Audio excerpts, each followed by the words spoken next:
There's not this death march of bugs going through the lights.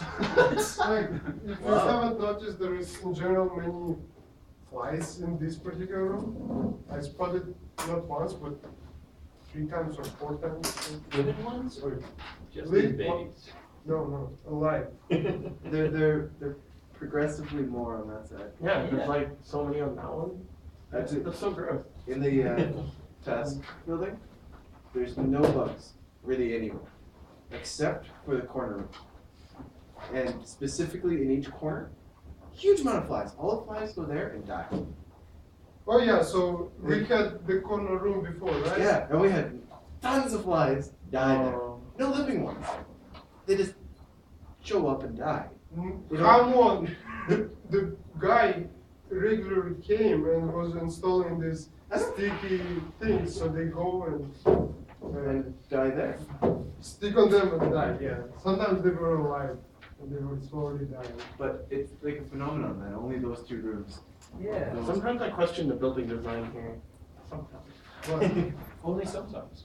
Most of the time. it's like brutal, right? It's brutal. It's great. There's this one time, there's this one guy cleaning like the mold off of like the roof, and I'm like, so the roof's leaking, and you're just cleaning the mold. Shouldn't you just patch it? They're like, yeah, but that's not my job. That's someone else's job. Like, Yeah, that's, I guess, there could be liability issues with that as well.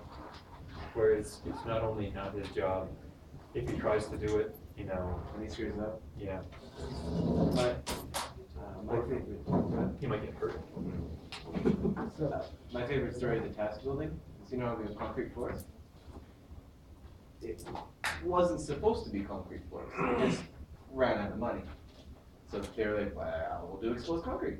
And that's why it's all like really kind of weird looking, because all the workers would leave like rusty nails and it would get stained and because it was going to be covered. And then they went back and polished and spent days polishing the floor. That's why it's nice in the middle. Yeah. On the sides, not so nice.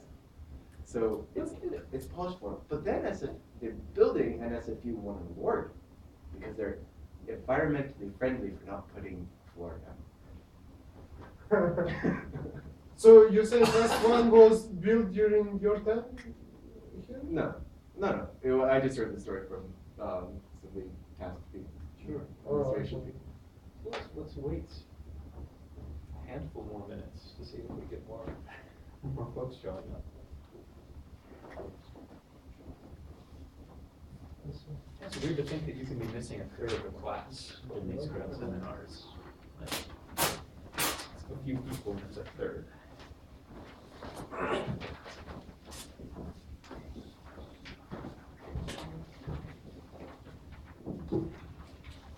Oh.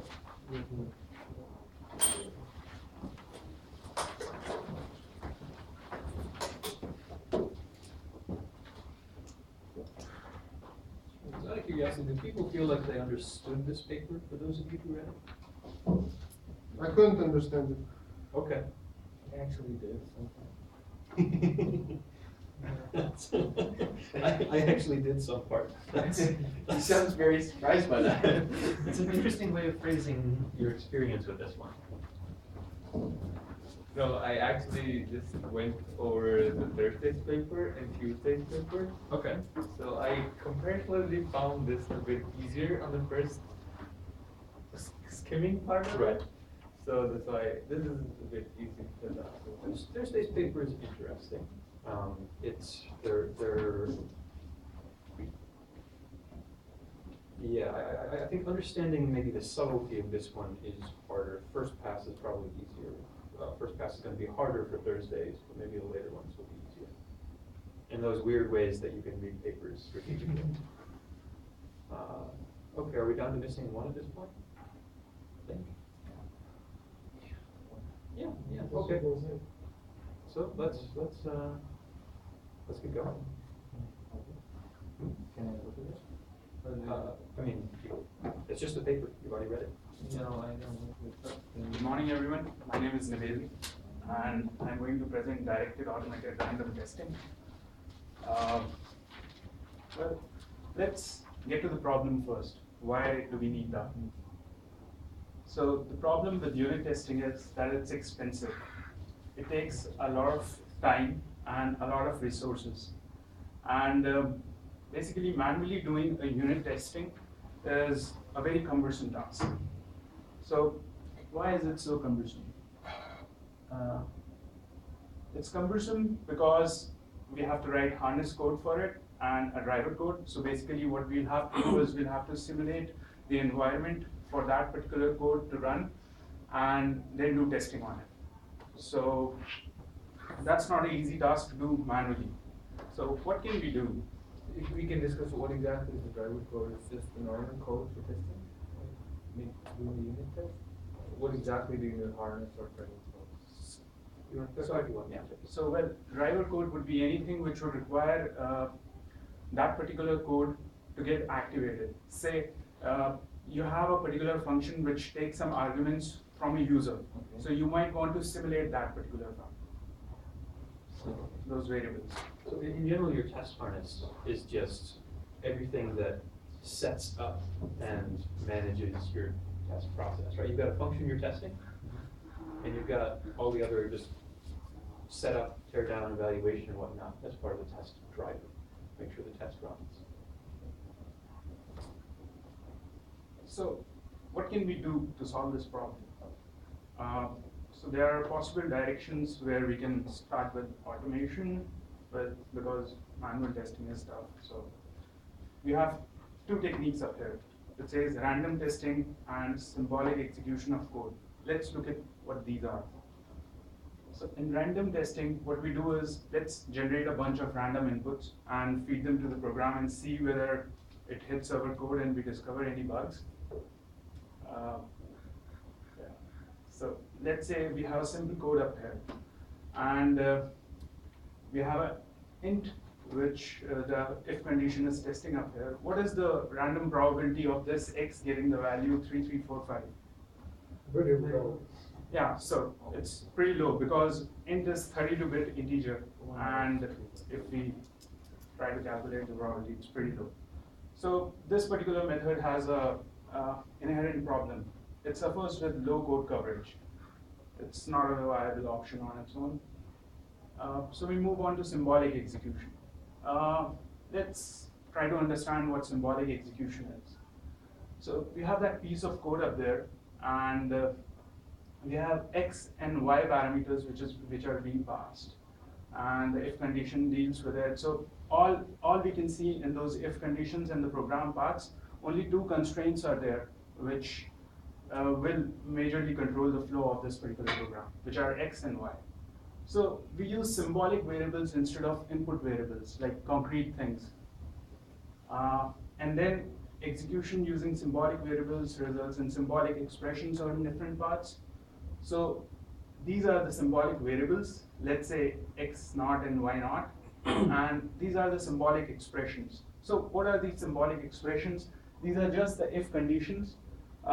So that first condition up there is exactly this when I replace it with the symbolic variables. And the second one is the negation of the first condition. And these are all the possible combinations which I can take to follow any path in my program. So the collection of these expressions will represent the various paths, and these will be called path constraints. So let's look at one of the path constraints up here. So if I want to take the then condition or then flow of both the if conditions, then I'll have to satisfy these path constraints. Right now, these path constraints look very linear. So what can I? It might be helpful if you walk through how you build up those path constraints through that bit of code. All right. Yeah, So let's say I start my execution up here, and I can see that these two variables, this particular condition, gets translated into this because I set these as my symbolic variables. So the then condition gets executed if I satisfy this particular constraint, and if I walk inside this then condition, I come across this function. So if I go back to this function and see what it does, it just returns my x multiplied by 2. So I just replace that function with this symbolic variable. So now when I replace the symbolic variable, I can see that I get a very pretty linear picture up here of the constraints. So if anybody has ever used Excel up here, there's a function called solver. So this linear constraint can be easily solved using a linear solver mechanism.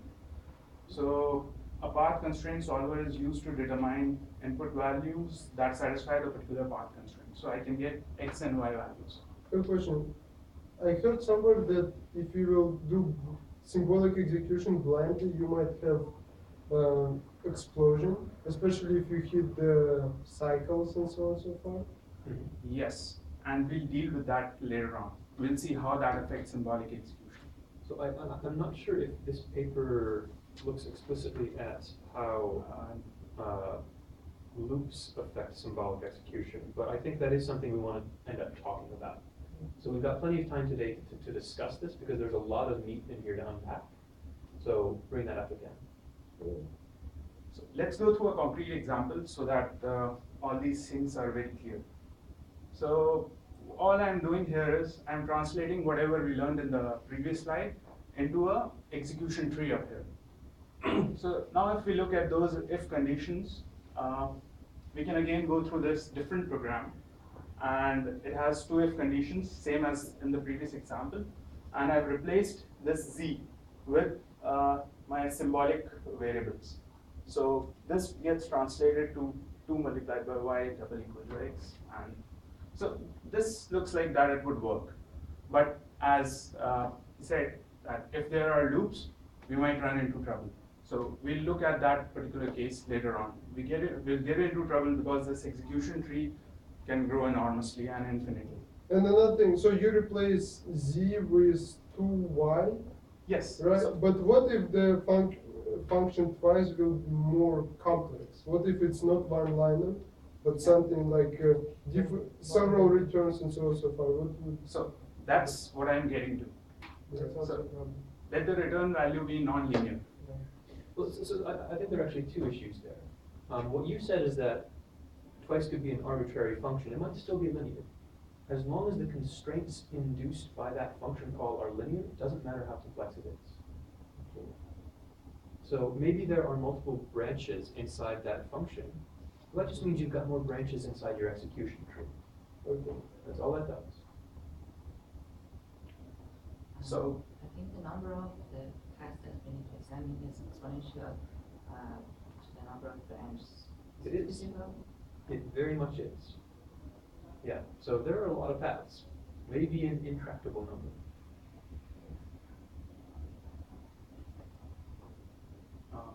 So let's continue with this.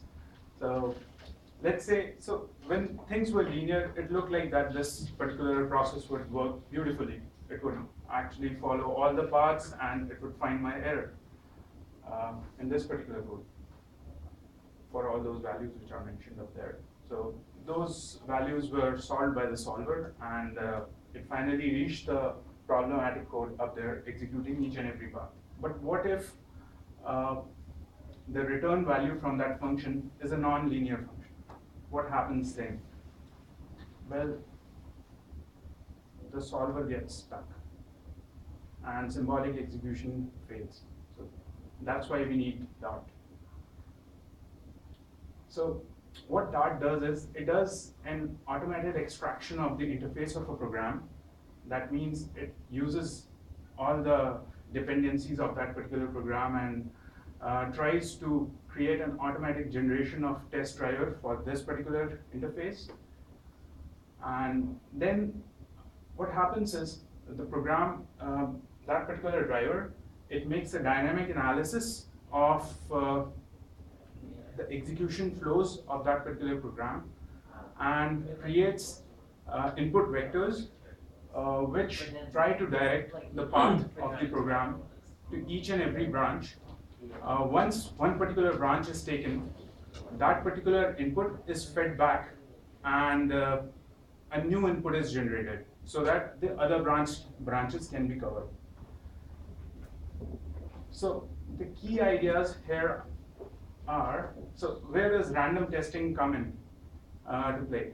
So initially when we start our Dart program, it assigns some random values to the symbolic execution variables.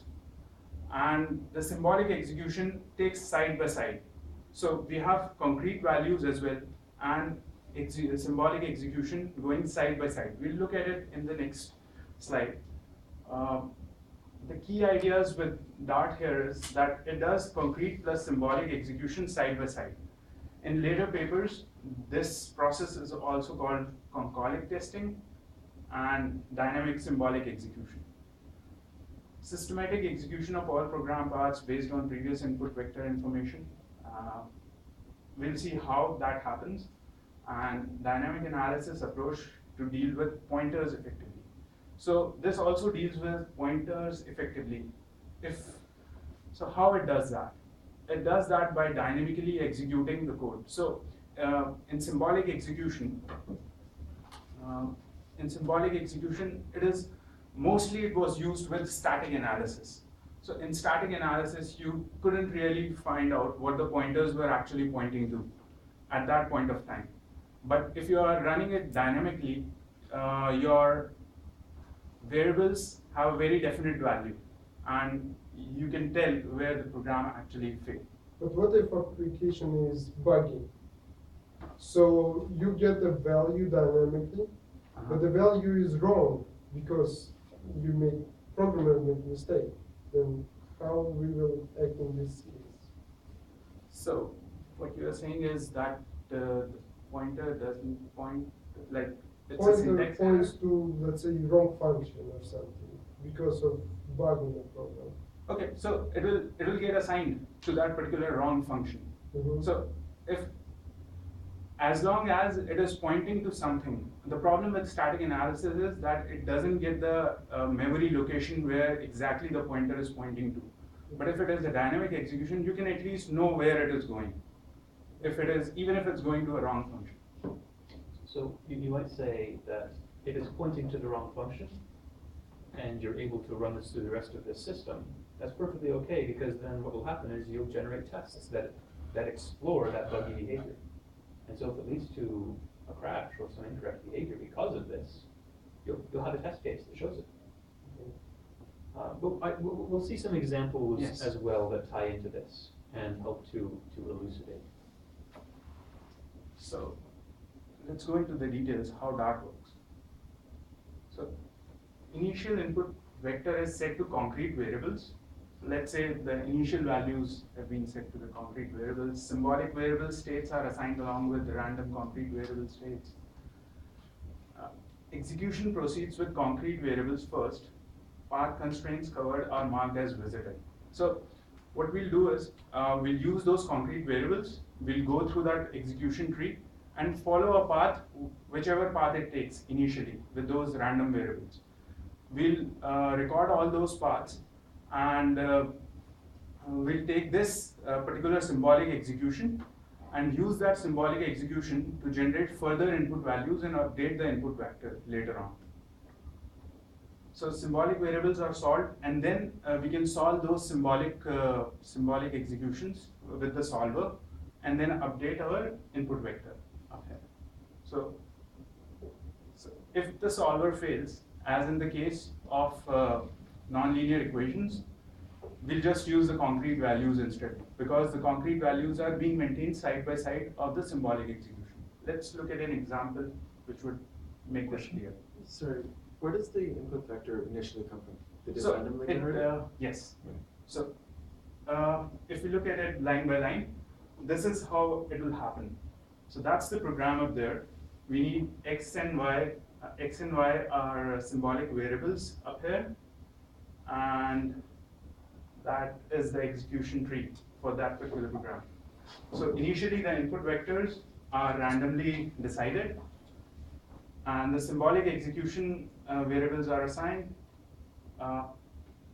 That's the symbolic execution path for the then condition.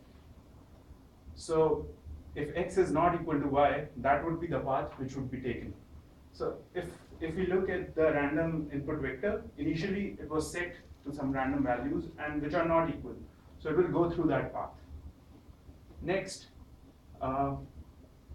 if we come, by that time, the symbolic execution would have gone to that particular stage and would have noticed this particular condition up here, and it would generate this symbolic expression for this.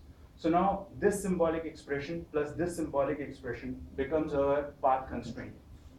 So the solver will solve this particular path constraint and will say, let's assign x and y some other values which might solve this, or maybe this.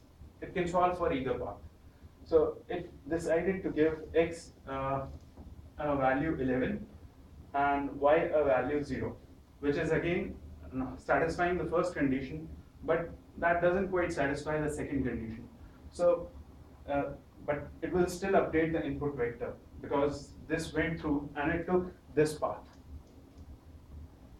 So it executes. So I think that this, getting a very clear picture of what's going on might be easier if you say on the picture exactly which path the first input took. Okay. So the very first input will So take the random one, the completely Yes. random one. the completely random one will just come to this condition and it will take this path Okay, and then this path. okay. Yeah, I think I added this. Yeah. I added this in the morning, it was not there in the slides. I just had this one, but I thought I didn't cover that part. Well, let's forget this one. It took this part, and in the next pass, what it will have information is this particular path constraint and this path constraint. So it will try to solve for these two path constraints, and that would result in this, where x becomes 10 and y is still 0. So it will satisfy that path and it will reach the abort error condition. What happens when it finds bug? It just prints it out and goes back to the unexplored paths. What happens internally is it has two flags which are set and unset whenever each path is taken. So let's say if this condition is executed, so the very first path, the variable would set it to 1, that this condition has been executed. And when both the paths have been taken, the other variable is again set to, the flag is set to say done, which was mentioned in the paper as stack done. So that would say that that particular condition has been done and the program would know that all the conditions have been executed. So once it reaches here, it still knows that that this condition is done and complete, but that particular condition is still not done. So it will go back and give it just this particular path constraint, that one, x double equal to y, and then it will solve for this condition where 20s where they are both 0, and then follow that one. Doesn't it terminate when it encounters a board? No, that's the error condition. That's the problem which we were trying to find. So there are two different ways this can work. One is that when you do see a bug, you stop and you report just that bug, and you stop your search saying we found a violation of this no bug policy or whatever. And the other way is that you continue doing the search, which may report some things that are duplicates of the original bug or something along those lines, what have you. So there are different trade-offs between those two, and they can be used in different ways. As explicitly stated here, I think they do have something where you can catch any exception. So if you have something that raises an exception and you have the forcing OK bug flag being true, then it'll print out that it found a bug and exit. So in that explicit case, it would stop after finding a bug. That doesn't necessarily have to be true though. But then how would it find the other problems with the program? That would be a good question. You'd have to fix the bug and run it again. Okay. Depends if you want one. If you want to find more than one bug, just once. One bug a day is good. Yeah. Now let's look at an example where there is a non-linear non-linear return value which is involved. Non-linear thing in the path constraint. So the execution tree looks like that. And what Dart would do is it would go through the first condition and it will notice that that symbolic execution is not possible, and it will replace that particular nonlinear variable with a concrete value. So the random inputs say were x22 and y7, which magically satisfy our condition, but that isn't possible.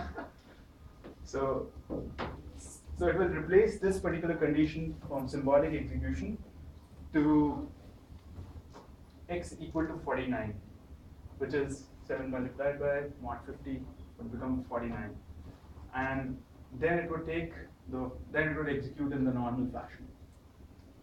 Any questions regarding that?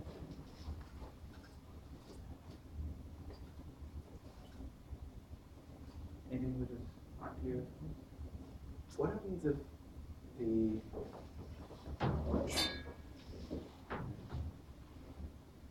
yeah, okay, never mind. I'll ask later. Well, so I think this is probably a good question to ask.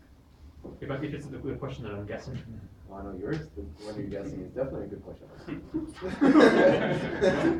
Well, I was just wondering if the return statement isn't a number. Like if you're not like if it's x, if you're not well, it's a number, but it's a case choice.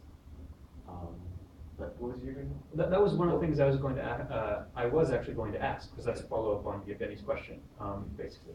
That's an instantiation of exactly that issue. I thought you were going to ask something else, which is what if you don't get nice random inputs?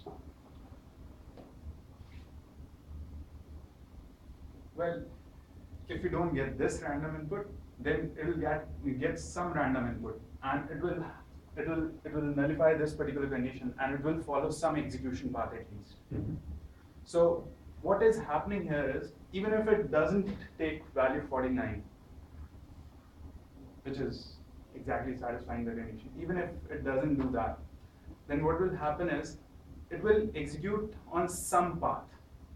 So the advantage over symbolic execution and Dart's advantage over symbolic execution here is that symbolic execution would just give up.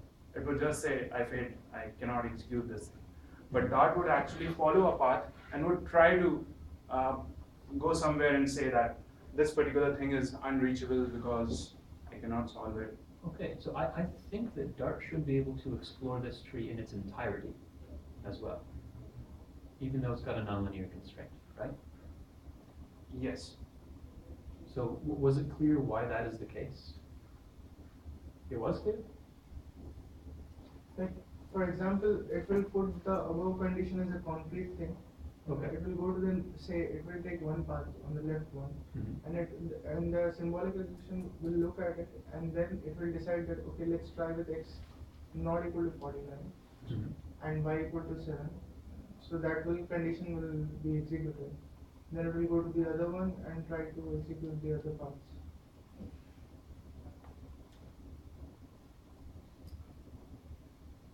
Okay, so I didn't hear kind of the keywords that I was looking for, which say that we have to handle the nonlinear constraints somehow.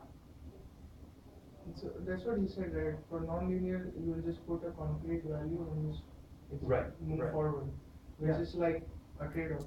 Yeah. Just to Yeah. move forward. You have to you would have to change the concrete values. How are those concrete values changed? Do you have to change the concrete values? Yes. You might, to be perfectly, to be theoretically perfect, to get guarantees. But if you follow down the other path, like let's say you don't generate those random paths, and those random values, you want to follow down whichever path those random values don't. You still need the values to follow the path. You still need to know what x is for the rest of the program. You need some values. You need some values. For those, Yeah. so So how do we resolve this? I don't know. That's what I think the underlying question is that I thought you were going to ask. Well, if we go by this example, it will never reach this statement. Okay. Because if this is true, then then this condition cannot be satisfied. Okay, the important thing to recognize though is that if you take one branch of this unsolvable constraint, you can still force your way down the other branch and have perfectly valid values of x and y. The concretization is only necessary for that solving step. Yes. So the question I think is, how does that process work? How does that concretization process work during the solving step, and how does it affect the following execution? I think that's unclear, or is that actually clear? That's unclear. That's unclear. Okay, we've got one vote for unclear. Everybody else is just not voting. I am a little unclear on that. I really don't understand what's the problem, because you're just replacing something with a value, so what's the challenge with that? Okay, so the first question is, does everybody agree that we can't just plug this into our solver and get the results? Everybody does agree with that? Okay, good. So let's say that we have our random inputs. We have x is 22, y is 7, and which branch does this take us down the first time?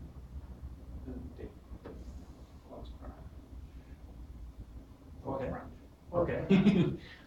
So then what happens here when we have to figure out how to solve this is that we look at our constraints, and we have this constraint up there which says that y times y mod 50 equals x. Well, part of this we just can't solve, right? So we'll concretize the part that deals with y. And then we'll solve the value for this particular part, because we have to put it down. Well, but then just to take the true branch, just remember we do this one step at a time. So to take the true branch of that first part of the tree, that's all we think about for now, is we concretize the part dealing with y, and then we solve for x, right? And we've still got our y from last time. Oh, I see. So why bother changing? It's still perfectly good. So I think this is maybe where your question is, why is that a problem? If we've got the value of y from last time, we can just reuse it and solve for x, and that'll get us down the other side. Can we always do that? Can you always solve for x? Not necessarily. Okay. So what happens if you can't solve for x? Sometimes you throw your hands up and say, eh. Okay. I like that option. No, so if you have the y value from the previous branch, and if it satisfies that above constraint, just in this case, if you take y equal to 7, x not equal to 49, it satisfies the above condition. In that case, it will always go to the next branch. It will always go to the false branch if you take that value of y. Sure. So instead, we would like to have a different value of y to go to the true branch. Yeah. So what we'll do is we'll go to this true branch, solve for that constraint, and see and if it satisfies the previous one. So what happens? We can go to the true branch with the same value of y and making x 49. Right branch is true, right? That part is correct. I didn't catch what you said before. No, you said that we need to change the value of y to go to the true branch. We can keep the value of y as 7 and make x 49, and we can go to the true branch. Yeah. Yes. You could try it. We can. Yeah. Yeah, You could try that. Yeah. That is where symbolic execution solver would solve that condition, isn't it? Well, the issue with symbolic execution is that you'll never get past the first one. But then with that is why we traditional were symbolic using a mixed strategy. Exactly. Exactly. So once you pass the first branch, and you've locked y to being whatever, Mhm. is it locked for the entire branch following that? Or I can don't you recall. change y? I actually don't recall. I don't remember. Because it would be beneficial to pass the second branch if you could change y. Right. Because then you could lock x and change y. So after a certain point, is it no? I don't remember. Yes, because the example which we went through in the paper exactly says that if y, you have fixed some value for y and you cannot change it like here. If you change it here, then you just go back to Yeah. false. Yeah. Okay. So that is how you identify which particular code is non-executable at all. Like you cannot unreachable code. You cannot reach that code at all. With some We have an approximation. example. With some approximation in this Yes. case, because as soon as you make these concretizations, you can't actually guarantee that these other things are unreachable. All you can say is that we couldn't find any test for it. but it still gives you a fairly systematic way of exploring the possible test space with some approximations. So let's go to example 3 now. It does a dynamic analysis, so resolving pointers is easier. We've already went through that. Let's go back to the previous slide just for a moment. As I suddenly recall, we never answered your question. Oh, yeah. So let's actually do that. What? Sorry for the interjection here, but I think these discussions are actually good to figure out what's going on What here. was the question? The question could be boiled down to, what if the twice function actually has an if statement? It could be boiled down to that, I think. You said what if it had multiple cases, right? It could be boiled down to, what if that's an if statement? One branch you return, let's say, this nonlinear thing. The other branch, maybe you return something that's a linear function. Let's make it nice. Maybe you return 2v in the other branch. How does this change our setup? Do we split the root in this case for 2 cases? Okay. Along this E? I agree.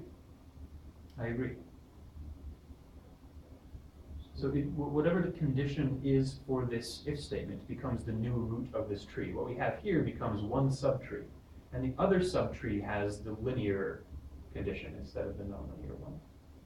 So even if you go into a function, when you return from that function, you don't merge the trees or something like that after that point. You've got two completely different execution trees that explicitly identify the different execution paths. So is that your copy? Yeah. Or I wouldn't say copy. It's a distinct execution path, and you'll explore it independently. So there's no reuse of work you do exploring one of the paths. Okay. You explore the other paths completely independently. So every choice. Every dynamic choice you make, every dynamic condition is independent and independently assessed Okay. over the entire execution space modeled as this tree. Definitely gonna be some exponential level, but. There will. Yeah. Okay, Nikita, will this print any output saying that it might get errors for some input? Or that will just give up? No, it'll print the bug for this case. The same value. Not with the same values. The one which you said, Oh, that X if is the 49, x value becomes 49, Y becomes 7. the problem which that would face, which that would solve here is putting a concrete value up here. Once you put a concrete value up here, you can pretty much execute any path, because symbolic execution wouldn't be able to do that. Okay, say if you put 7 over there, or Y. Not be able to. There are two questions. What was? Yeah, so my question is that you've been saying that symbolic execution doesn't get parsed past the First first condition. part. Right. Why is that? There are a few issues. Because it cannot solve the linear constraints. Non-linear. Non-linear. Why? Yeah. So there are a few issues here. We have some simple constraints, and this gets into, this is the part where it's unfortunate that the one person who dealt with their improving dropped the course and never attended. But if you deal with any sort of solver, there are limitations on what solvers can do based on the theory upon which those solvers can reason, and the expense associated with thinking about a certain theory, which a theory is basically a set of the types of constraints that you can reason about. So when we look at linear constraints, these are things of the form a1 x1 plus a2 x2, some inequality b1. You could have a set of these things.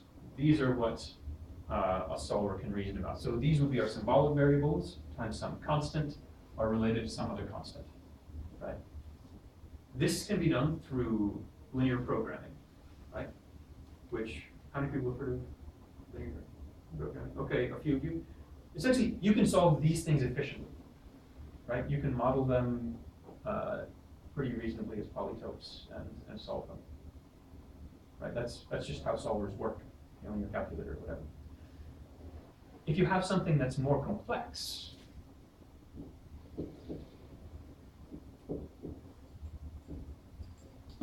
then a solver that can reason about things like this may not be able to reason about things like this. And when they say the type of solver that they're using can only reason about linear constraints, what they're saying is their solver, the one that they chose to use, can only reason about things that have this level of complexity. Anything more complex, they can't deal with. Can they choose two solvers or? They could. In fact, we'll talk about that a little bit later today, when we start to think about the limitations of this paper and how they could go beyond it. In addition, Microsoft has their own solver that they started to build, I believe, directly because of work like this, in order to deal with the generality issues. They have a solver called Z3, which is designed specifically to get over a lot of limitations. So you can have a different solver. Now, additionally, though, there are some formulas that are just theoretically difficult to solve as well. So you've got some things, for instance, if we have, x5 related to some constant, quintic equations have no closed form solutions. That's actually proven. There's no closed form formula for solving what the answer is. Kind of weird, right? And so you break things down in different cases and use different numerical approximations to start to figure these things out. There is X to the 4, which is not X to the 5. Go figure. Yeah. Okay, so they're just interesting limitations to the underlying theory. Now, that doesn't mean you can't necessarily solve specific instances. What it means is that there's no single formula that handles all of them. Yet, Yeah. maybe not yet, but maybe in the future, yeah. It's been proven. It's been proven that they cannot exist. Yet. Okay, so you invent some alternative, theory of mathematics with different base axioms. I think, though, that's taking things a little too far just to prove a point. I wouldn't put it past you, but that's probably taking things a little too far just to prove a point. Taking something personally. Yeah. No, Yeah. there are approximations for these things, right? There are approximations, and those Like approximations, expansion and. the different strategies there can help you find exact solutions for particular cases. It's just that there's no single closed form solution. Right? So it's not that you can't necessarily deal with these things. And in fact, there are other approaches that use machine learning nowadays to help hypothesize what solutions might be and use those hypotheses and just check them, because checking tends to be easier than solving. And so there are lots of different ways of getting to this, even when there's no specific closed form way of solving it. Yeah, so it's not that you have to just throw your hands up with this necessarily. But the type of solver you use affects what you can reason about. And all of these are still just dealing with numerical constraints. And in fact, all of these so far are dealing with, you might even say, numerical constraints that can be reasoned about either through exact algebraic representations of integers or bit vectors. So if Dart is not able to solve this, it goes with the concrete values, like Yep. random values. Yep. If there's something outside of its theory, outside of the domain in which it can reason, it just uses concrete values. It's like just like random testing. Yeah, that's why it's directed, automated, random testing. I have a question. So if you look on statistics, how common are these linear and non-linear? Like if you look on the programs in general. So this is going to depend on the type of program, but across the field of most programs, constraints tend to be linear. So it's like 60%, 90%. That I don't know, but most of them tend to be linear, just because if you have something that's non-linear, this reflects some weird complexity in the underlying problem. Right? How many constraints can you think of that you write that tend to be non-linear? Not that many, probably. I is less than 10 is definitely linear. Yeah. So there's a tendency in general for it to be linear. And another thing, so their system will work if you're not dealing with the numbers, or? We'll get to that. We'll get to that. It certainly works for integers nicely. Right. Yeah, that is a question. Okay, this is great, but what does it not work for? Yeah. this is one of the things that I want us to talk about and figure out maybe how to work around. This one's mine. But it still is, if you were able to, like, have your linear solver, like, plug it.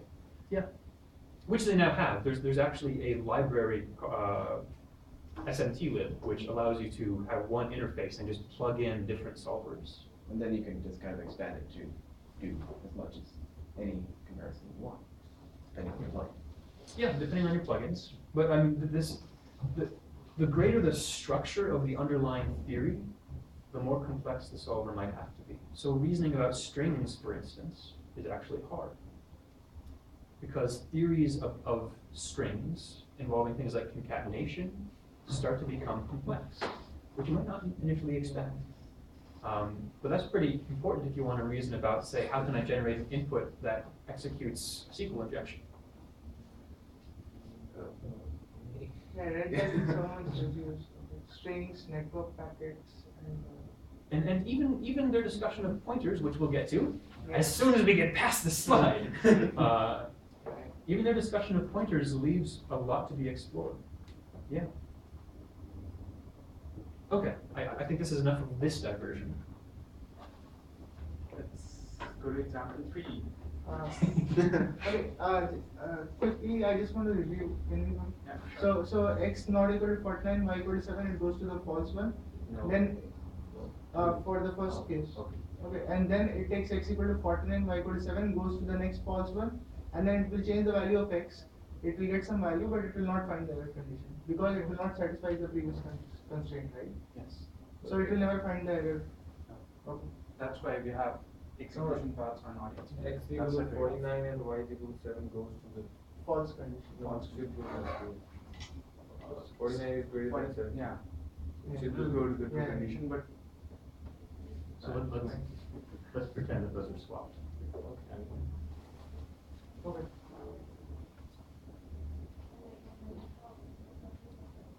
well, resolving pointers is easier. It's easier because it's a dynamic execution, and the pointer would exactly know as compared to a static analysis. Static analysis wouldn't be able to recognize whether this particular statement is reachable or not. Thoughts?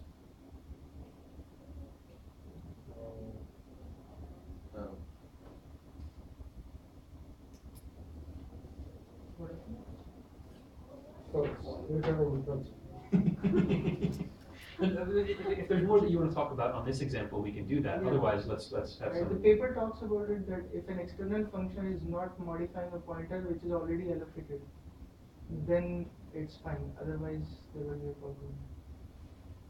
Like if it tries to modify an already existing heap or other data structures, then it's a problem. In this case, it should not be a problem. Okay, so in that case, you're saying external functions can do some funky stuff. They can mess up our perception of what a symbolic state should be. Right. This is very true. But I think that doesn't even, we're not even to that point Yeah. yet. We're not to the point of talking about external functions. We're just talking about even this example. Why is it the case that static analysis has trouble with this?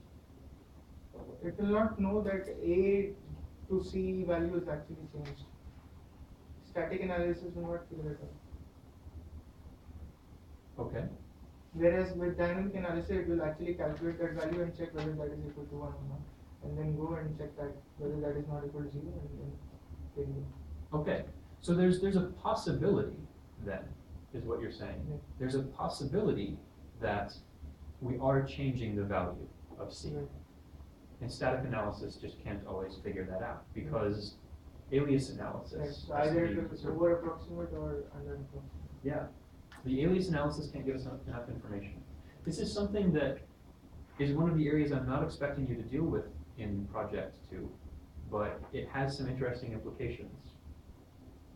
So when you encounter that, that's something to bring up on the mailing list, to find out what you don't have to deal with. Sounds ominous. No, it's good for you. It's just because I'm explicitly saying you don't have to deal with something So it's actually good. You'll have to use the mailing list to find that out. Well, no, I mean, it's a question of whether or not someone finds it before the next class period. I realize we don't have class next week, so. Yeah, reading. Yeah, this was a surprise to me as well. It's a little unfortunate, but, yeah, apparently we don't have class next week. 2 classes. So instead of making spring break, they make it during the winter and they call it reading break. Well, they're not gonna call it spring break, I can tell you that. It's more modest. Yeah, Now that we all know about Dart, we have some questions. okay. Why static analysis may find both abode as reachable in the below code? Yeah, I read. So basically, the else condition will never execute in this case. Whereas static analysis will not do it. Yeah, and in particular, a particular type of static So analysis. static analysis, it'll tell you that there can be 2 cases and one of them will be false. This is true. Yeah, Yeah. both can happen.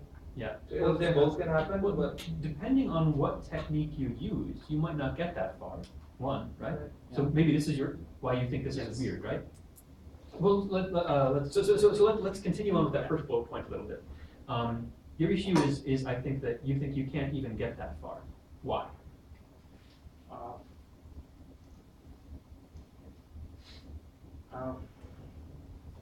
Just because of this condition of it. Yeah, it's a nonlinear It's constraint. non-linear. That's right. So if we're using symbolic execution, then how are we even getting past that?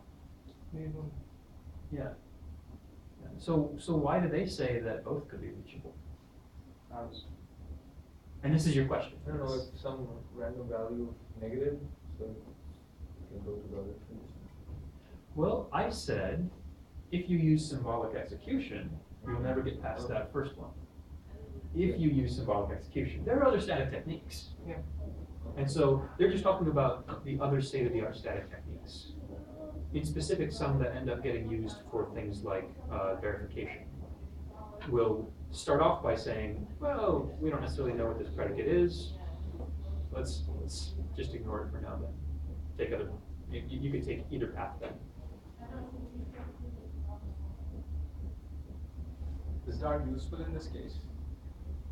Yeah, it will figure out that the next second else will not get executed. It's useful in the sense that it will find only one of them and terminate. Well, yes, it won't find the false positive. Yeah, there's only one to find. There's only one. Okay, so it'll find only one. Yeah. Which is the second one? No, it's First one. the first one. It's a bit weird. So it will just randomly take a value of x, substitute it over there and see if the first one is executed, so it will go to the abort. But now the next constraint would be x less than 0, so it will take a random number which is negative, and the next abort will never be executed. Yeah.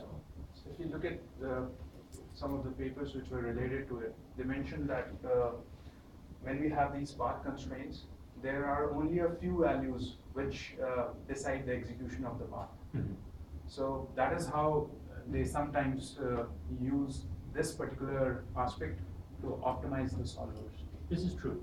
So, what have we seen that would do that?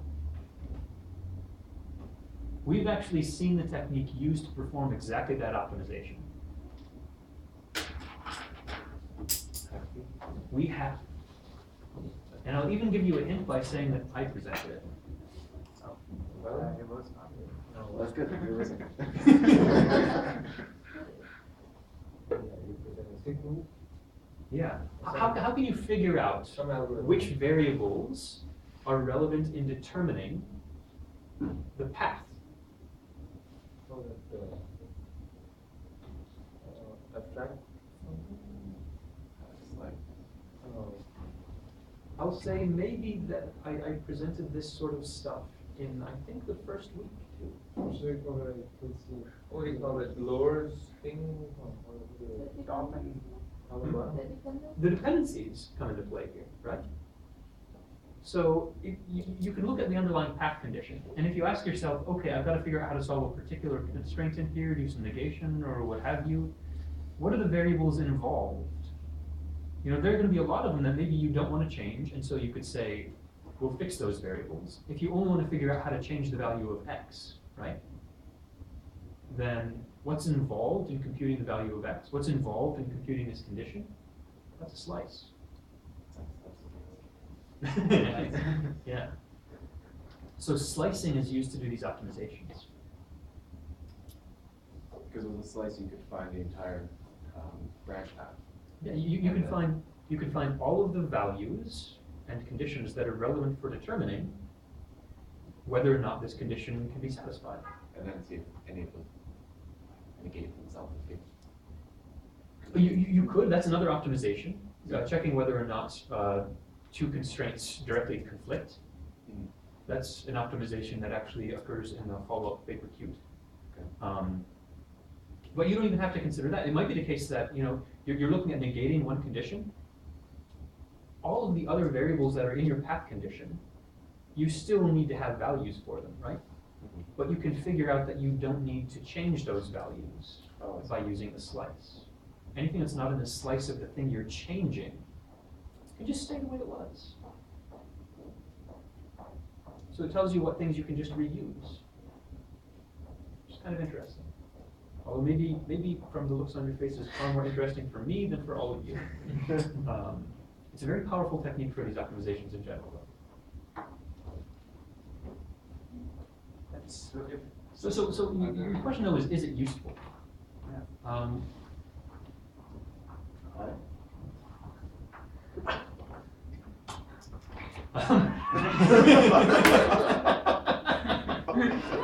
think we should have taken the donuts. Yeah, donuts. Yeah. Yeah. Okay. So, what do you mean? So, I mean, is it?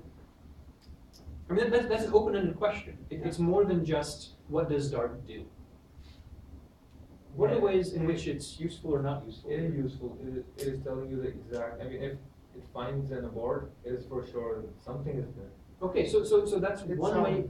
That's one way in which it is useful. It tells you, hey, I found that we can reach this abort. Is there some way in which it isn't as useful as we might wish it were? If there are more aborts and they're reachable, it just terminates at the first one. Okay, okay. So if there were more aborts, And they were it might not reachable. find them. Yeah, and they were reachable. Yeah, and they were reachable. Right. So whichever it encounters at the first attempt, it just says that that's the error and just terminates. Yeah, this issue of one bug a day or what have you is a limitation. But it's simple enough to even throw that in a script and say, oh, we'll log that bug and just not traverse the remainder of that tree. Not continue the traversal along that subtree. And that's reasonable. So there's a way around that, I think. That's not intrinsic to the technique. How about even just for this concise example, is there a way in which it could be more useful? That it isn't? It can tell us that one of these aborts is reachable. It could tell us that the other part is a dead code, so we'll That would be try nice. to eliminate it. It would be nice if it could explicitly say that there are branches that are unreachable. But that's not really part of the technique yet. And the incompleteness involved prevents that from being the case. If that were the case, if we could say that certain things can't happen, we could start to do things like prove the program is correct. But how can we say like one of them is a dead code because maybe with another input it is executing? Exactly. That's the problem with this. It could be the case that there is something we haven't considered. We're trying to explore the full execution tree, but with this presentation of it, we can't make guarantees about how the execution tree reflects the underlying program representation and identifies dead code. We can't do it yet.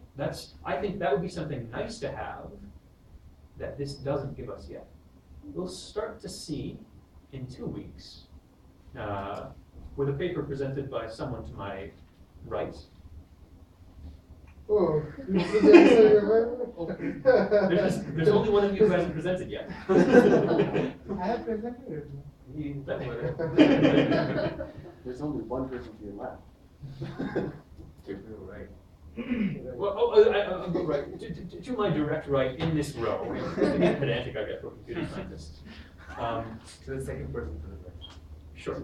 Evgeny is present. Okay. Exactly. we'll start to see how that can come into play. How we can start to use these techniques to prove things about the program. All hope turn, you know. You will see. Wait. You will see. Yeah, we can continue. So the next question is, can Dart have problems processing below code? Why? And I think that's exactly the question which you asked earlier. Well, this isn't exactly the question, actually. There's a subtle difference that I'll want to talk about on this as well. It's a very related and analogous question, but they're not exactly the same. Oh. So n being reassigned every loop of the cycle, right? Might run forever. So it won't run forever if sim input ever could give Less than 0. less than 0, right? Yeah, that, But it run. So the issue here, though, is that sim input is a symbolic input. It represents an input from the user, which means it could be anything. Yeah. So wouldn't that just be put to a concrete value? I guess you're not going to explore everything in that case, then. It's symbolic, right? So you could solve it to be something greater. I have a question regarding that. Okay. Like, even if you have a concrete value out there, why do we still say that you won't be exploring everything because we are just repeating the same thing again and again? Is it that fact that it might run into a value overflow? Maybe that, maybe somewhere after this while loop, the value that's computed here is used in some way that's only found in some, extremely high iteration of the loop or something like that. And so it takes a long time to get there. There are lots of ways in which this is a problem. But ultimately, there's another issue as well. So first time through this, maybe I get, some value like 3 for n or whatever, it's random. Maybe it's something big. And then I have to explore all those possible iterations for that something big. But okay, whatever. And then maybe after that, I can continue this exploration by making n larger. And maybe after that, I can continue this exploration by making n larger. And maybe after that, I continue this exploration by making n larger. I'm confused. You can explore the entire program with n greater than 0, less than 0. Nothing changes. How do you know? you know. How do you know unless you generate a test for it? That's the view of Dart, right? You generate the tests. That's how you show that nothing changes. You generate the tests. Okay. But your execution path doesn't change. It does. No, still writing the same code. Well, you're still in the same static code. What does the execution tree look like? Yeah, so if we look at it, Some changes. there are, so at the very least, so we've got one path here. Maybe this time through, we don't execute the loop at all. We skip it. And maybe some next time through, well, we execute it once and exit, and then we can consider the case where we execute it twice and exit, and consider the case where we execute it 3 times and exit, and 4 times and exit, and this can get big, or this can get infinite. More to the point, infinite. Now, thankfully, if we're reasoning about at least the size of these inputs, there is eventually a bound on what n could be. But it might be a huge bound, and we might not be doing much that's interesting. Now, let's think about a worst case. Well, we don't have to worry about that yet. That is an issue if you have loops that are deliberately infinite, or potentially infinite, without some nice, easy to reason about boundary, then it becomes problematic. Let's say that there's an if statement inside this loop.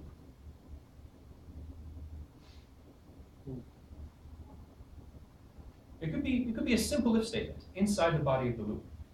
every branch has 2 more branches? Yeah, inside here, we're kind of inserting, you know, another offshoot, well. So we go inside the loop once, and then we consider the possibilities for this if statement as well. And these if conditions, taking true and false, will add up. So an if statement inside a loop creates the combinatorial explosion problem concisely. You don't need that many branches to create that. And so suddenly you end up with more possible paths than there are atoms in the universe, a very small program. What if a compiler helps you parse it out in a better way? Like that if statement, it will take it to the while loop and then add it to the condition and make 2 branches. So if you're looking at some sort of transformation that allows you to simplify the overall process, that can be good. That can help. It, you know, can you guarantee that's going to happen? No, that's somewhat optimistic. There are other ways of starting to address this problem. The simplest way is to look at what they actually say this is getting used for in the context of this paper, and that is unit testing, where you're looking at small compositional units of code, and you don't expect to need to explore loops very much. Maybe just give yourself a bound. Give yourself an upper bound on the number of iterations. That's not uncommon. But you have to have some sort of concession there, because, you know, more possibilities than atoms in the known universe is not something nice. Is there any solver or something where it would just, when a loop comes, it will just say sum is initially say 0 and n is a positive number as an input, so positive plus 0 will always be positive or something. Okay. And then just come out of it and then say we don't need to execute this loop because it will ultimately give you a positive number. Okay, so now And you you continue from there. you're starting to reason about the behavior of the loop on a deeper level, more than just the structure, but reasoning about semantics and reasoning about the effect of the loop as a whole with a semantic summary, recognizing the invariants that tie into the loop's behavior. Yes, that is how. That is essentially the technique that people use to do this now in practice. Dynamically, it's still problematic. Coming up with a good recognition of summarizing loops and recognizing invariants and so forth is tough.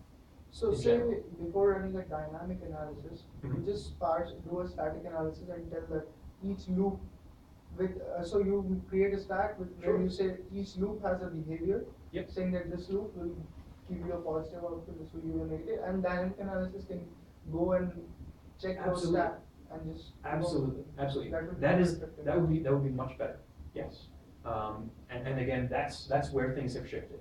And there's been a lot of research, and there's still research that goes on good ways at summarizing loops and good ways of recognizing invariants within loops. Because it is a fundamentally hard problem. Because then when you start to reason about the behavior of loops in a static fashion, we do run into things like undecidability. So coming up with these summaries is tough in general, and the question is how can you make things that are useful in practice? And that's also then how we start to get to the original question, which I don't remember which of you asked. I think you did. About how this comes into play in symbolic execution in a static context as well. It's that same technique. You have to reason about the semantics of the loop and try to come up with a summary in order to figure out some way of not getting stuck in there, of breaking out. And this also, you know, it allows you to reason about things more interesting, in a more interesting fashion. You might say, then, I don't need to consider all of these individual iterations. If there's something interesting that can happen based on the loop, then you can use the summary to hone in on exactly the iteration of interest. And that's where this really becomes useful. Because then you take all this explosive behavior and you boil it down to just the salient points that tell you exactly what you need to do to capture that behavior. This the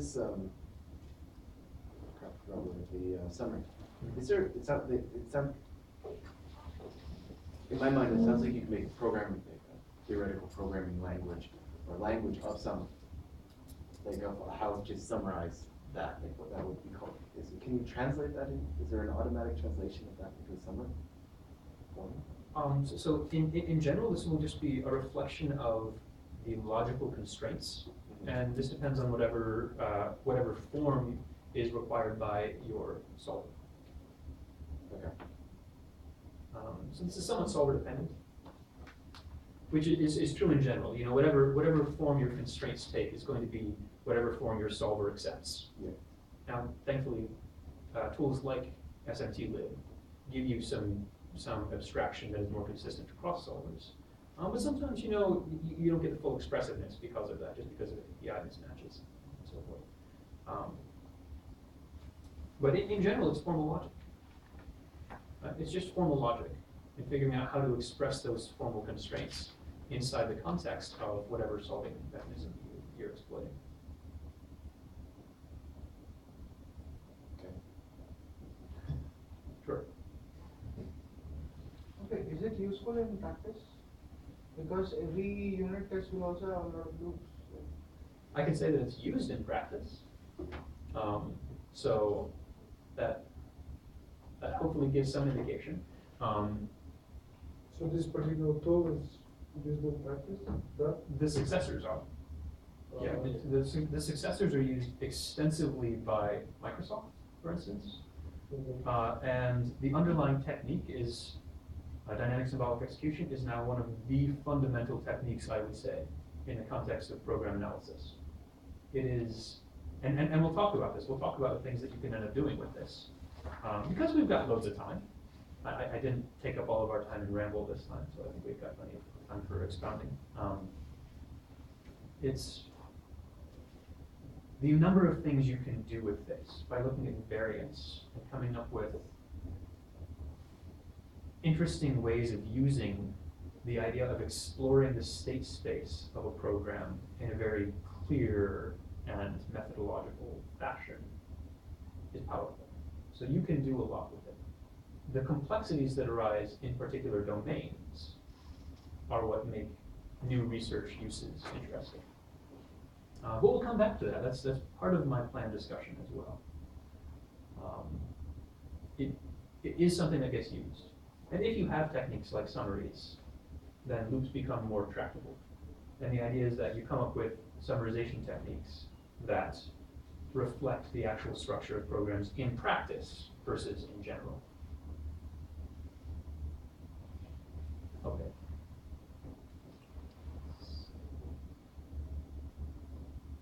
Path constraint solver plays an important role in that. How can we optimize solver? Well, you could use a different solver. That's one approach. Yeah. Like some of them are faster than others. But you said we can use plugins now to the library. Well, yeah. That's still saying that we're doing this Deus Ex Machina. We're just saying that we can change reality. We can use a different solver. There are ways in which you can. In fact, there were interesting papers that even came out last year in terms of ways of optimizing your representations, ways of optimizing your constraints, such that you can scale better. But we mentioned a few already, right? What are some of them that we mentioned?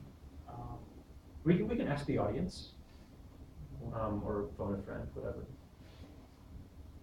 50-50. I'm not sure that one's effective. What's the question again? Optimize the solver. Which ones did we already talk about? Let's cover those. First one is not a question, it's like a statement. Path constraints solver plays an important. This is true. That's also very common in research papers. Anyway, not that is a pet peeve of mine in formal writing. I don't care about it in presentations. That's fine. Yeah. Anyway, Okay. how about the second one? The one that is a question. Which ones did we already mention? Can we optimize the solver? Yeah. Which ones did we already mention? We discussed about skipping some predicates that may conflict and. Okay. So if you already have some constraints, let's say that you say x equals 10 is one of your constraints, and the one you're trying to negate is x equals 5. There's no way right? You know automatically that's not possible. So just throw them out. You can say this path is impossible. In that case, yeah, that's reasonable. Anything else? What was the other one that we talked about?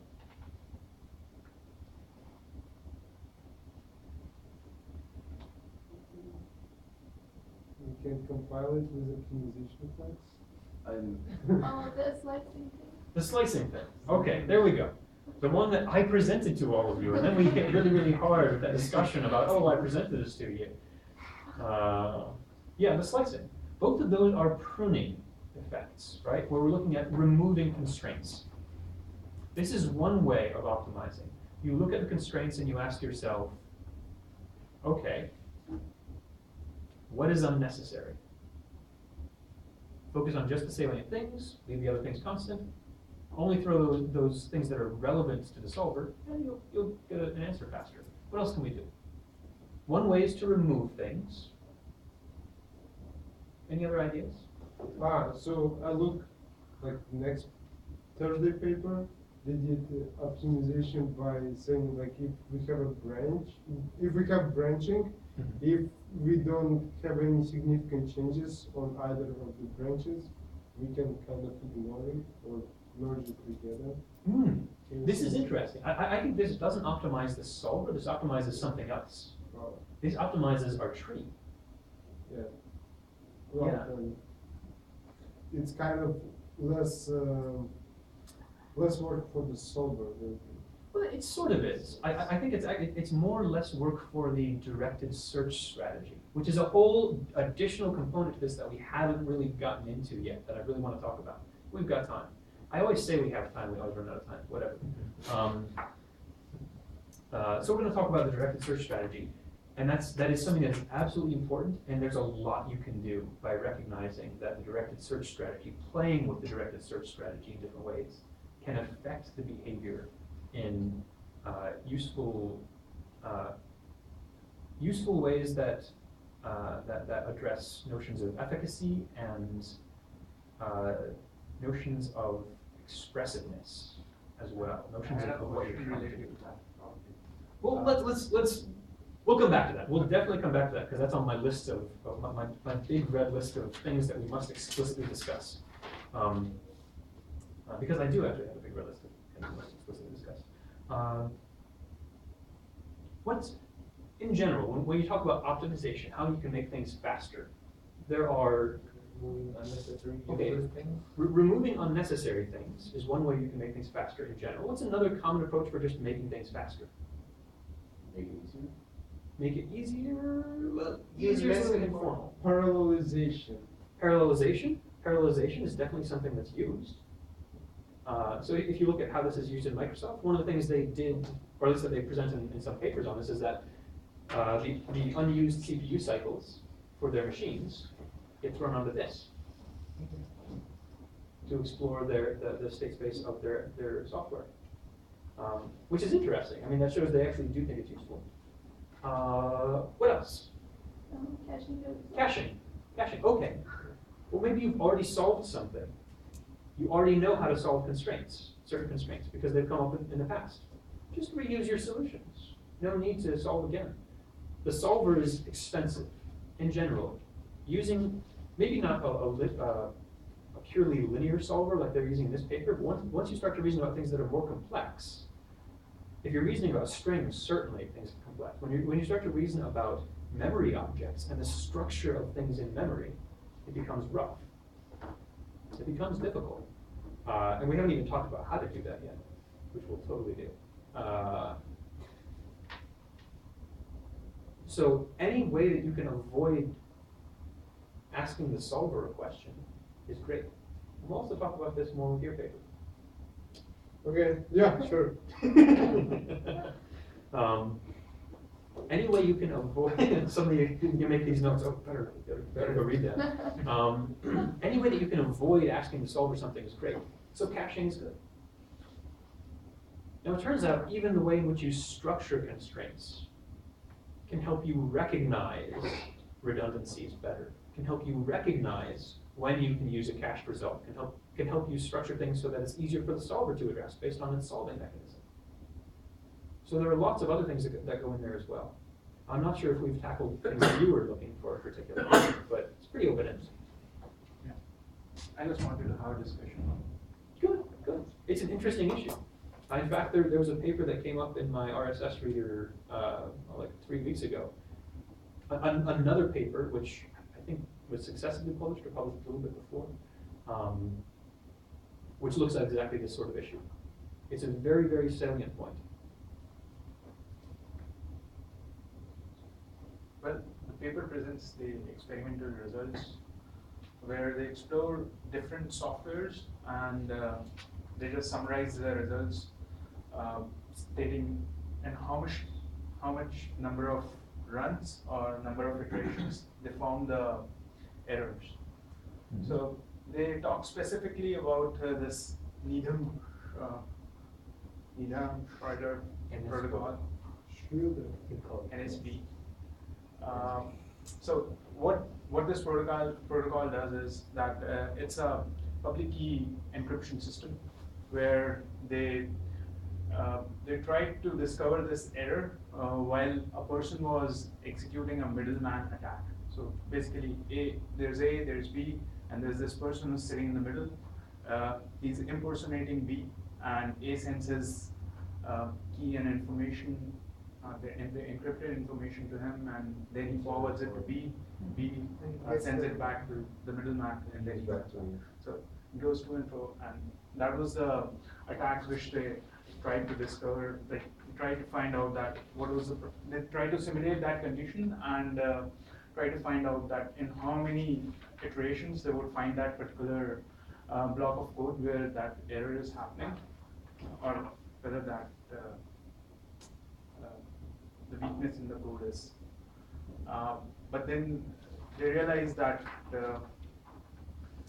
if they would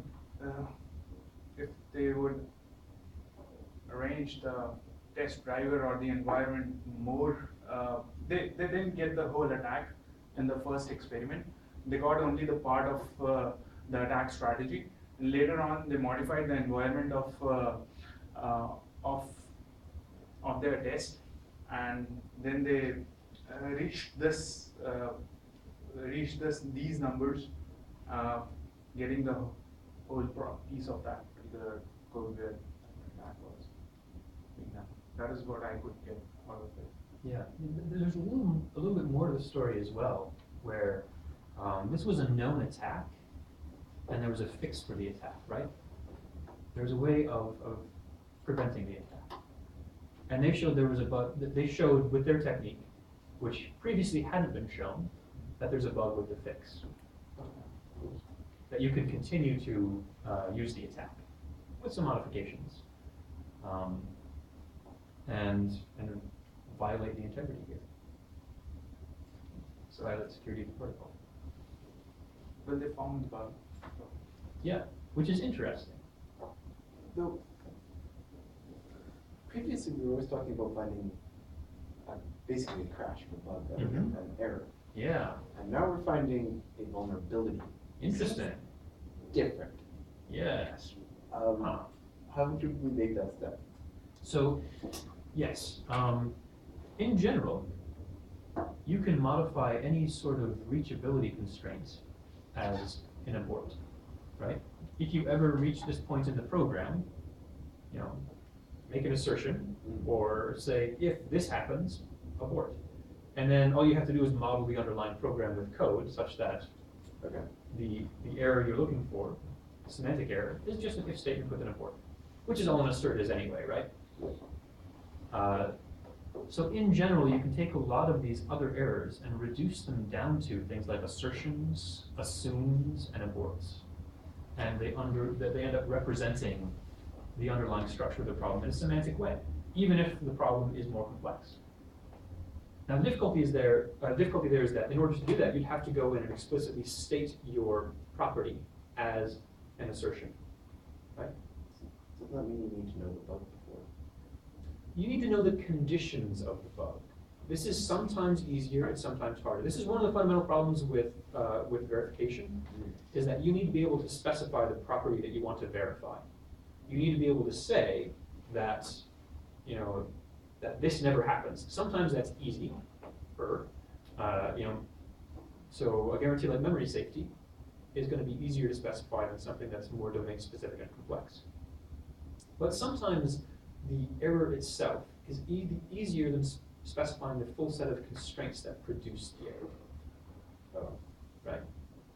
So for instance, maybe you've got a null pointer exception. Well, saying that this variable was null when you dereferenced it is easier than specifying the full set of constraints necessary to produce that null pointer. And so they're exploiting that here in order to capture the essence of this as well. Okay. But in general, that is something that you have to be careful about. You might have to, if you want to use this in a more general way, you might have to start to specify the exact property that you're interested in a more formal way, which can be tough. But how does it work in reality, right? You don't really use assertion things, like write them, because you need to know the corner cases, right? Isn't it like hard to figure out what should be the condition? In general, you look for things like invariance. So there's also a lot of good research if you look at just code quality. One of the best things you can do to improve code quality is write assertions. Have assertions at the beginning of your functions, have assertions that express the invariance, the things you expect to be true in the middle, and have them at the end. So preconditions, postconditions, and maybe loop invariance, things like that can be assertions. Like, okay, so. No, continue. The same question, like, they said that they found the bug. Right. But in fact, they already knew the bug was there. They found the previous way of exploiting the bug. The new way was unknown. They knew the error condition, but they didn't know how to find the exploit, how to actually Some specific values to. Yeah, so this specific interaction of things, Okay, and the actual path that has to be followed to exploit the bug. So it doesn't They make- knew what would happen if they get to that. Right. So condition. this gets to the issue of, well, it's It's- easy to say this can't be null, Okay. but recognizing the full path constraint is the tough thing that Dart does for you. Okay, so they didn't know. So does it actually find the bug or not? Or it just gives us the path that leads to the bug? It gives you the input that causes the bug, and in this case, they had it set up so that you identify the bug, right? Because that's what their assertion is. So you can see, well, this is what went wrong, and this is the input that causes it. That might not be a full explanation of what's going on, but we'll talk about that sort of thing more when we get to debugging. So this might be your next slide, but on in the OSIP thing that they had, they said that the way to the bug that they found, they needed to allocate a 2.5 meg message. How did Dart wouldn't find that? It wouldn't. It doesn't play with allocation size numbers. If it's an input,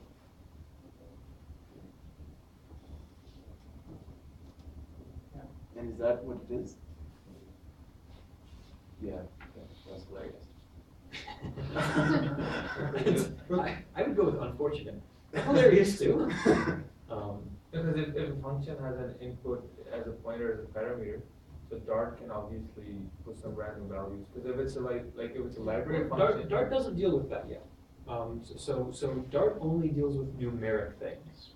There's something in the paper like if it's a library function, Sure. Dart can handle that because it just gets a separate copy of that function with the same argument and return type.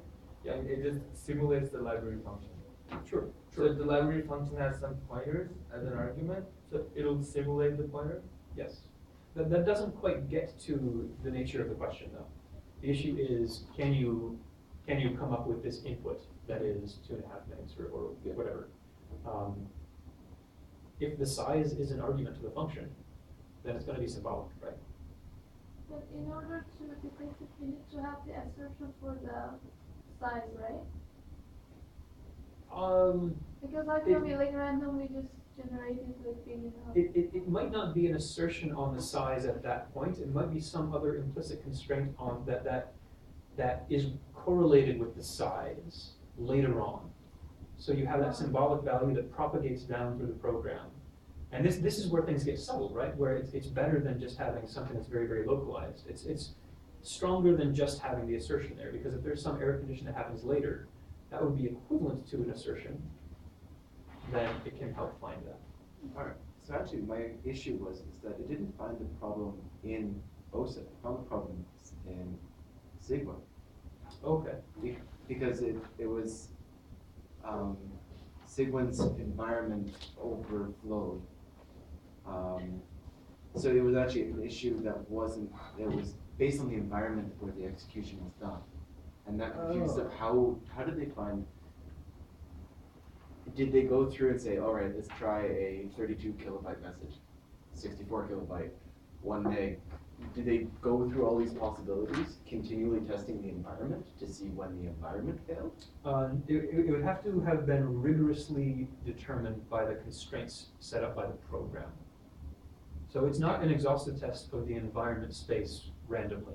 Okay. It's not just going to be something Yeah, random. because that would be random. Well, I mean, I guess in theory, if there was some nonlinear constraint here that forced it into randomness, maybe it would happen. I hope that's not the case. That would be disappointing. Although they still found the bug, so whatever. Along with 1,000 others. But if you have any constraint inside the program that directs you to that, then you get it. Right? If there's any sort of branch inside this program that is related to the size of something, could induce such a constraint. They don't go into the specifics, I guess. If we wanted to, I guess we could look at the code. I don't really feel like doing that. No. I guess in theory that's what we should be doing, but that's. It just seems like an odd, I understand the bug, but I don't understand how traversing different branches could make that bug.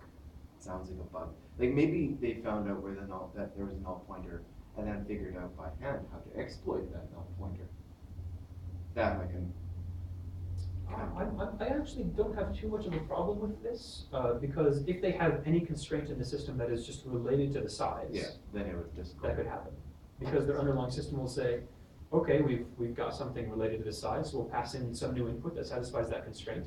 The program will then try to, well, let me actually go back through this a second. Go and ask you.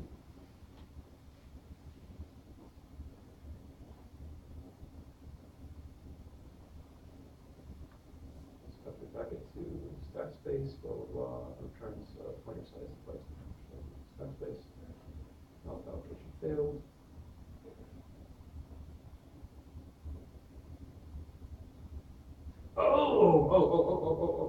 Okay. This is a little bit different.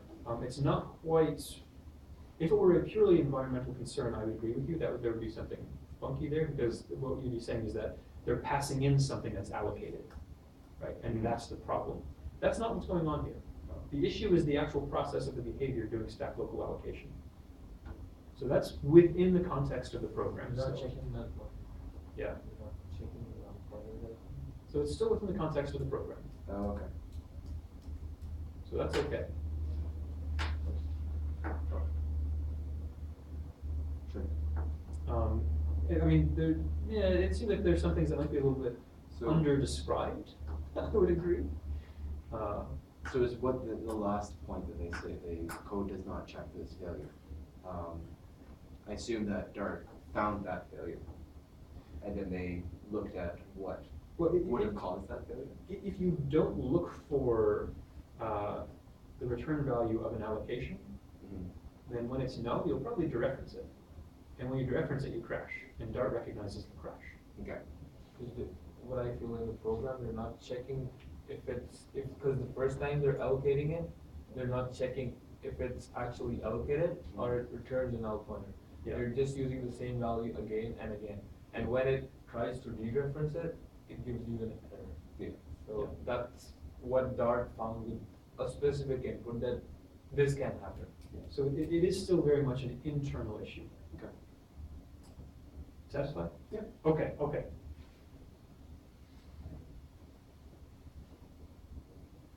Joseph people felt about this paper. You would be surprised just how much this happens.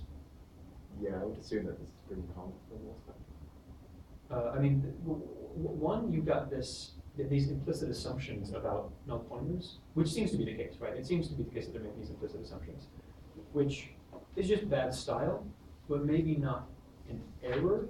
It might be a latent bug, where, you know, it's very easy to misuse this and something's going to go wrong down the line, but it might not be something that's explicitly wrong for them, which they mentioned in the paper. Yeah.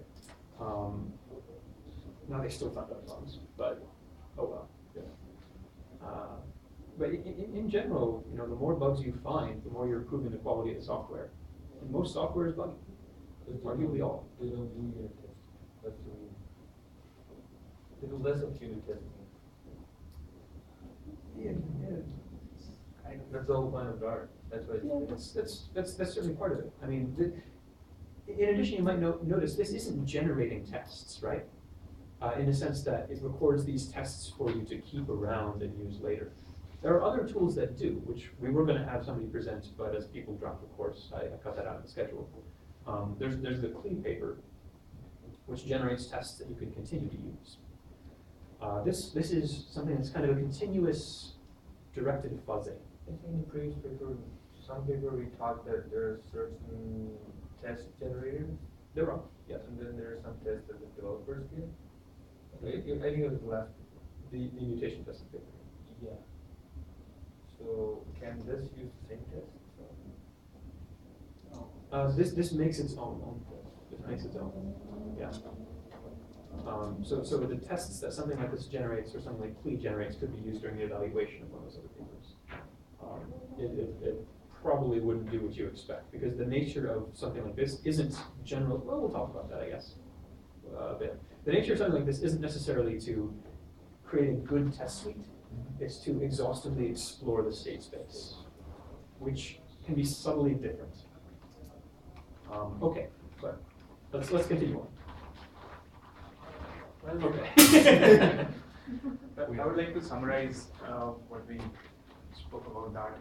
Okay. So when we say directed, why did we call it directed?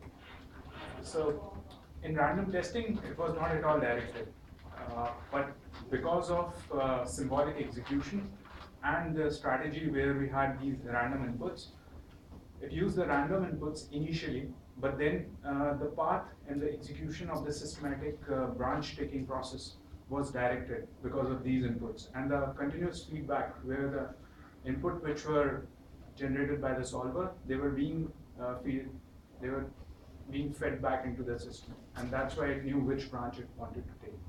And we have automation all over the place where we generate automated extraction of the interface of the program, automated test drivers, and then randomness at the initially.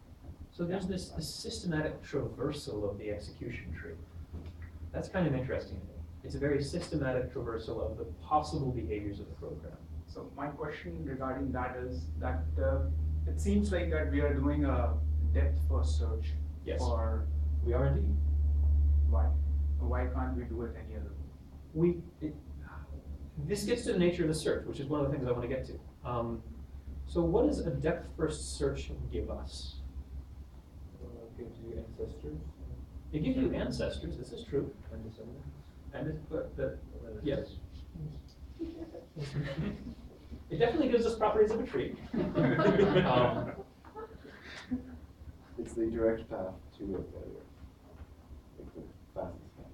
Okay, and one of the things that happens here as well is that if you decide to look at the next path, you're only changing one constraint at a time, which is kind of nice, right? You traverse one execution to its termination, and then you say, well, what's the closest thing to this that I can explore next? One thing back, yeah.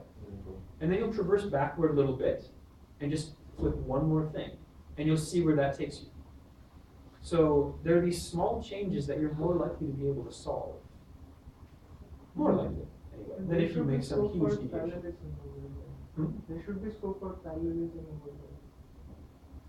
Because you start from one end You can run 4 more Yeah, at the same time absolutely. and then keep traversing back. There are some Much really faster. embarrassingly parallel things going on here. I mean, it's tree exploration. Yeah, absolutely. So there's a lot you can do with things like parallelism. You do degrade somewhat your ability to do things like caching and so forth, or to exploit things like caching, depending on how you parallelize your strategies. But maybe even that's not too much of a problem if you're clever about it. I'm not sure if anybody's looked at the interaction of those things very well. But it is very much directed in one fashion, where we try to systematically explore this tree. What about breadth first search? How is that different? What might that give us instead? What does it mean? It just it goes to different levels. Goes to one, starts from one node, then it gives you the nodes that are just one level, in one level of that node, then goes to the second level, Right. and then third level. What does that mean in terms of the structure of a program? It explores certain procedure first, then goes to the procedure function first, then goes to the Well, functions that function code and so on. So It forth. makes So the slicing easier if you're thinking that. It will in part. Your slices will be smaller. Because, well, maybe. Yeah, they should be I small. think if it takes one path, it explores all the possibilities of that one path, then moves on to the other path. It should explore a more diverse set of properties and parts of the program, right?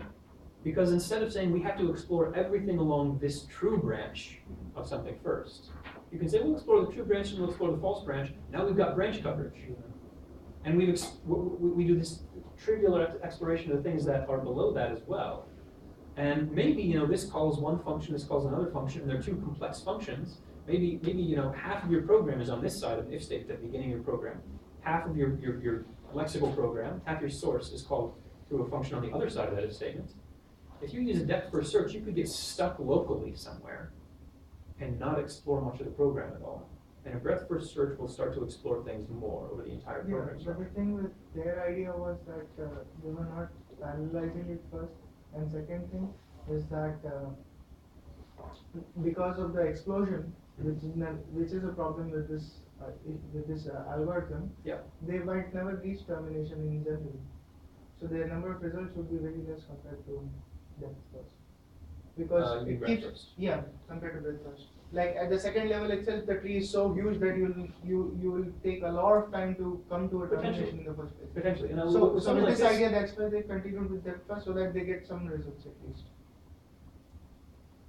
I think that the potential optimization benefits with respect to the solver are probably the thing that make this easiest.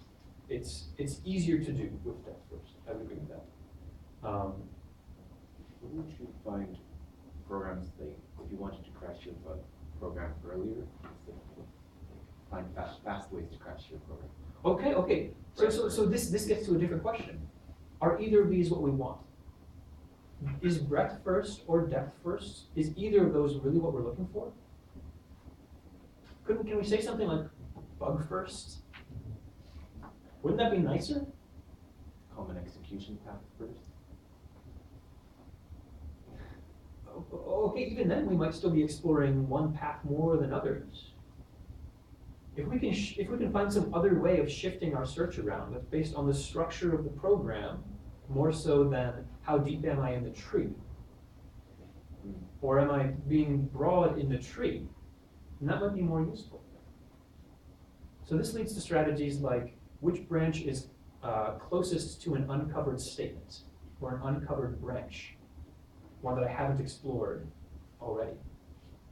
And if you haven't explored something at all, if it's from actual lexical code you haven't explored, you're more likely to exhibit a bug. And this decision about how you're going to direct the search allows you to do things like say, I will identify all the static sites in my program that are potential buffer overflow locations. And I will use those as my targets and generate a whole bunch of tests through all of those and do things like automatically generate buffer overflow exploits. That's how this has been used. There are tools out there now that given an arbitrary program, can create buffer overflow exploits and remote code execution. They'll actually create the input for you to get root access when you shouldn't on a machine through buffer overflows, using this technique and being clever about how you play with these directedness metrics. Why is that not assignment That's a little bit harder. It's a little bit harder. Yeah. So it's very, very powerful, right? I mean, you can use this for very interesting, specific things that you might not think about otherwise. Yeah, that's to me that's kind of fascinating. Automatically generate exploits using something like this. That's crazy. What doesn't this handle? We talked about this a little bit already. As we're not going to hit everything that I said we talked about, but what doesn't this handle? Doesn't handle things like strings. Doesn't handle things like pointers. Could we create a solver that handles pointers to some degree? Yes, we can. Okay, maybe I was leading the witness, but let's see if we can justify that to a degree. How could we do this? Doing static analysis, like what do we do? We could do some static analysis. I think the dynamic is going to be easier because we'll know more about the actual behavior of things. So I'll still maintain dynamic is going to be easier. How can we start to manage the constraints of pointers? Well, with pointers, do you usually care about things like, was this pointer greater than that pointer? As much? No. Maybe a little bit, maybe sometimes. Most of the times it's going to be, are these things equal? Yeah. So it's more important to manage equality or disequality constraints. Well, does X equal Y? That's the kind of thing you could track on your own and just build up a set of these equality constraints. I think Dart does that. Dart does not for pointers. It It's a little more checks complex. the value of two pointers. Like Right. pointer- What it doesn't allow you to do, though, is then construct an input that satisfies those constraints. That's what the follow-up paper Qt does. Qt. And this allows you to do things as well, like say, well, at x plus 3, which represents, the offset for field C within x, will have this value.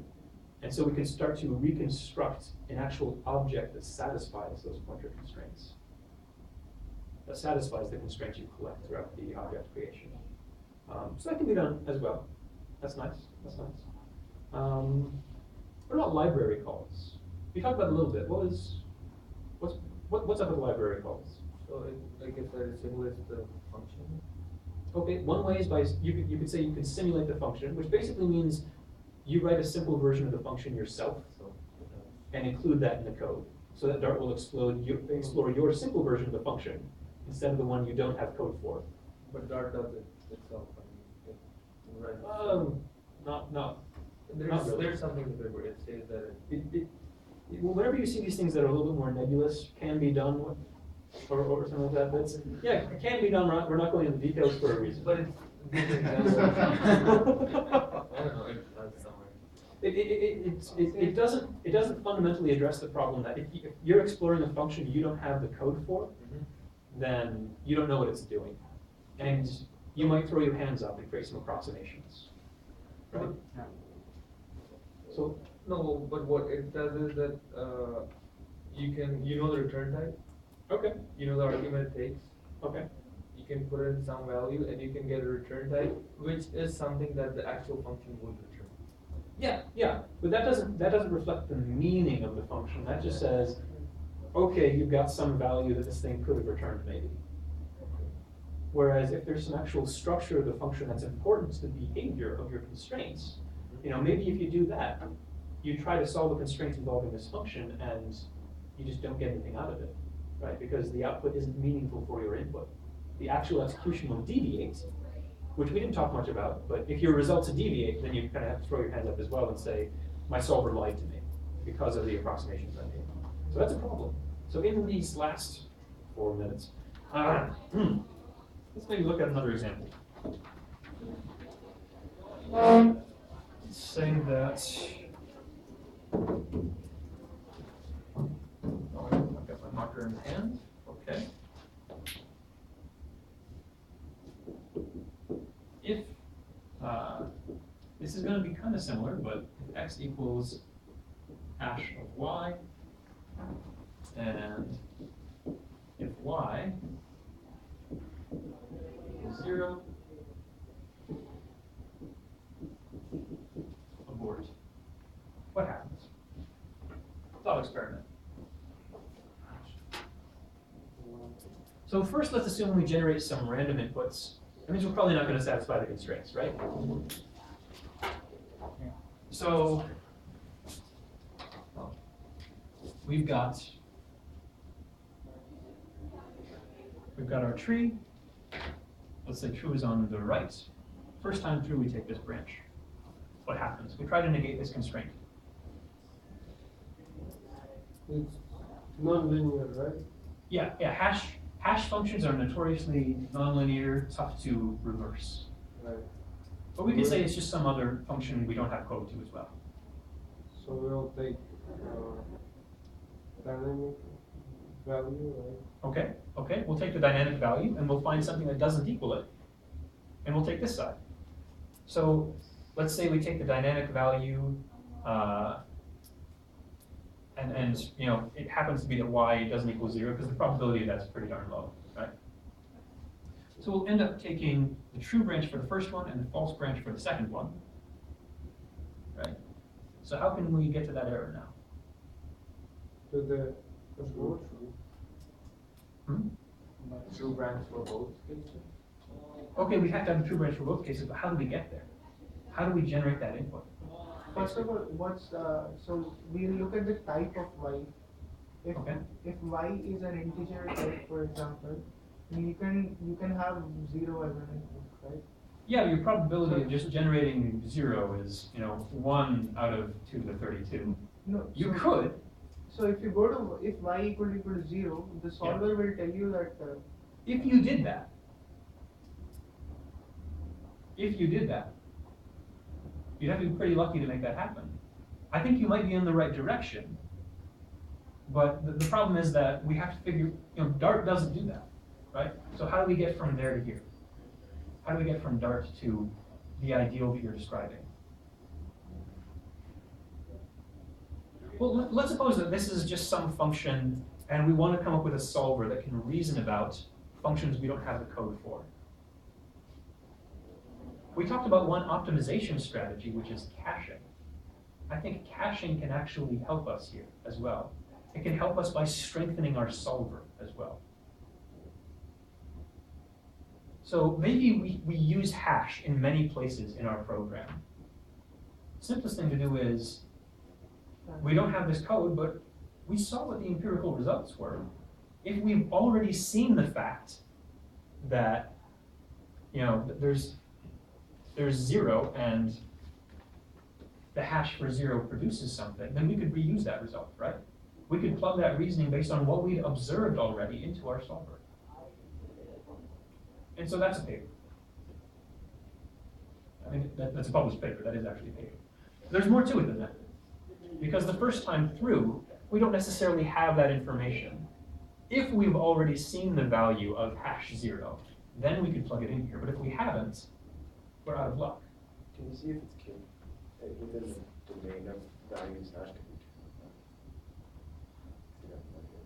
Yeah, the trouble is, you know, figuring this out is tough. What if we could run another test? You know, there's this question of, we try to run one more test here, and if we don't get the results we expect, we give up, which is basically what Dart does, right? You try that path, and then you throw your hands up a little bit by saying you couldn't solve it. But if we could run another test saying, okay, based on these constraints, I'm interested in the fact that y is 0, I'll plug it in and find out what the actual result is, then I've got some way of interpolating these things. I've got some way of moving from what I've got to what I want, using an intermediary test. Right? And this is, I think, what you're getting to, but it's just that there's more to it than that. That was a paper. Yeah, so there's a lot more to this, and it allows you to see through things that are tough to reason about, just based on the results you have. Anyway. So you're saying skip the thing you don't know, follow down and try to see if it gives you some indication of what you want. Yeah, You want so, to so go there are, back. there are actually two ways that this is handled. One is by creating these intermediate tests. By when you get to this point, say, well, this was nonlinear, so I want to make another test to see what happens when y is 0, because that's one of my other constraints. And so you generate a new test. Or Another you way could of start framing from the this. leaf, right? Like, or you could start from the leaf. Okay, that's the Like, alternative. I have this point. Right. From there, I have like 3 steps down to the leaf. So I'll start from this leaf, looking at the Right. constraints, Mhm. and based on that, I'll see if that input is satisfied by the. So the two perspectives are then a forward direction and backward direction. The forward direction is more this caching and interpolant notion. The backward direction is lazy evaluation. A lazy resolution of what this should be, of what the unsolvable or opaque things ought to be. And so that was a different paper. You can write a lot of papers. Well, I mean, the tough part is then figuring out what the implications are and formalizing all this. But I think that's all we got time for. I think this is really interesting stuff. I put some links as well on the projects page to something called Crests, which is the currently open source version of something that's like that. There's a lot that goes on in this. There's really a lot to it. This is now used even again for all of the nightly unused cycles on Microsoft machines. Maybe not all, but at least for a long time they were using unused cycles to test all their drivers this way, to test things like Excel this way. They now have a system where you can give their underlying testing system an arbitrary binary. Tell it what point in the binary to start testing, and it will just go from an arbitrary location in binary code, and it'll work. So the systems have become much more robust in that time. I'll send out some links at some point with some of these references. In the future looks like that you can have some input constraints given by the user itself, saying that these are the common set of inputs which we can use. So if you have that kind of an input, and if your aim is to see whether my normal executions are bug free, then the dynamic execution will help, where you'll use a So text first. what you're describing is exploration around some input guides then? Yeah. Yeah, absolutely. Just to see, just for a quick check saying that my code works or not for normal.